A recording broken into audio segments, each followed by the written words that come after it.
Dating didn't get harder because people suddenly forgot how to love. It got harder because we now have too many choices. And the wild part? We've never had more ways to meet people, yet more people feel lonely than ever. If dating feels exhausting, confusing, or pointless lately, you're not broken, and you're definitely not alone. Today we're talking about why dating feels harder now than it did 10 years ago, and the reasons might make you uncomfortable. So let's start here. People love to say, dating has always been hard. And sure, that's true. But it feels like a different kind of hard now. Do you actually believe dating is harder today? Or are we just romanticizing the past? I think we're doing a little bit of both, but mostly it is harder. Not emotionally harder, but structurally harder. The systems we use to date today work against deep connection. That's an important distinction. It's not that people changed overnight, it's the environment. Exactly. 10 years ago, dating was imperfect, but it was slower. And slowness forced presence. Let's talk about what most people blame immediately: dating apps. Yeah, because they deserve some of the blame. Here's a hot take: dating apps didn't ruin dating, but unlimited choice did. That's it. When people believe they have endless options, they stop investing in the person in front of them. They're always half present, half wondering if someone better is one swipe away. Which is crazy because those better options are just faces and bios. Exactly. We're comparing real humans with flaws, awkwardness, depth to imaginary potential. No one can compete with that. And this creates a mindset where people become disposable. Right. One wrong text, one awkward moment, one delay, and it's next. There's no patience anymore. That explains why ghosting feels so normal now. Ghosting didn't become common because people are cruel. It became common because empathy dropped when options increased. 10 years ago, disappearing without explanation felt wrong, Now it's expected. People avoid uncomfortable conversations because it's easier to vanish than to be honest. which is ironic because we talk about mental health more than ever.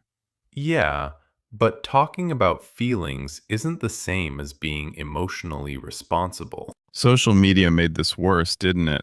Absolutely. Social media didn't just change dating, it changed desire. Explain that. People don't just want a relationship anymore. They want a relationship that looks good.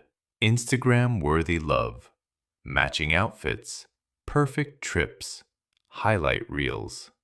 So when real relationships don't look like that, People assume something is wrong.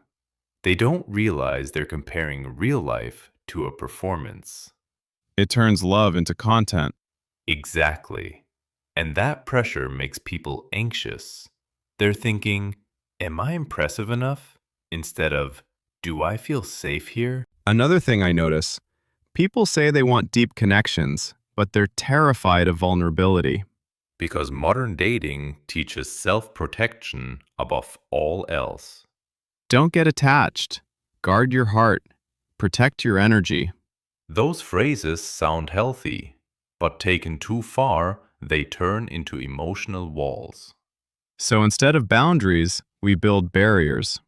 Yes, and deep connection can't happen without risk.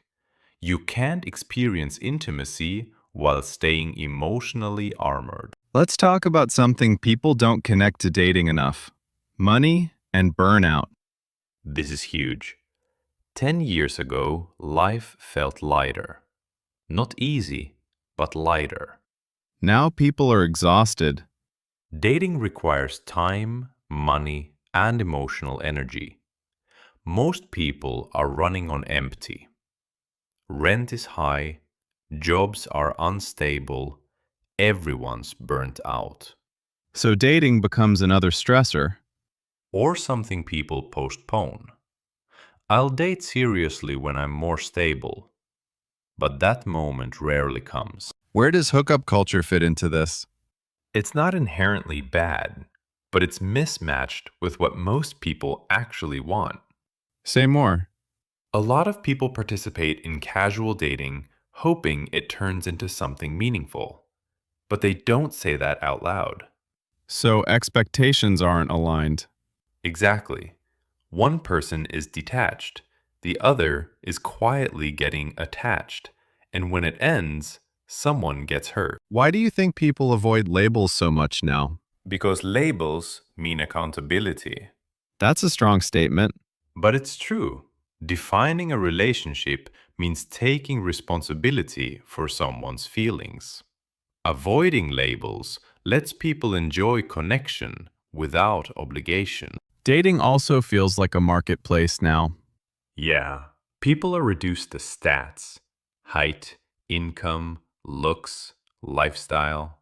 And rejection feels constant and personal. Because it's silent. No explanation, just disappearance. And your brain fills in the gaps. Has texting ruined communication? In many ways, yes. Tone is gone. Nuance is gone. Everything is overinterpreted. A delayed reply becomes a red flag. And instead of resolving conflict, people disappear. Communication avoidance replaced communication skills. So if we had to summarize this, why does dating feel harder now? Because connection is constantly competing with distraction, fear, unrealistic expectations, and endless choice. Dating didn't become harder because love disappeared. It became harder because focus did. So what's the solution? Intentionality, fewer options, more presence, honesty about what you want, and accepting that love involves risk. Choosing depth over dopamine.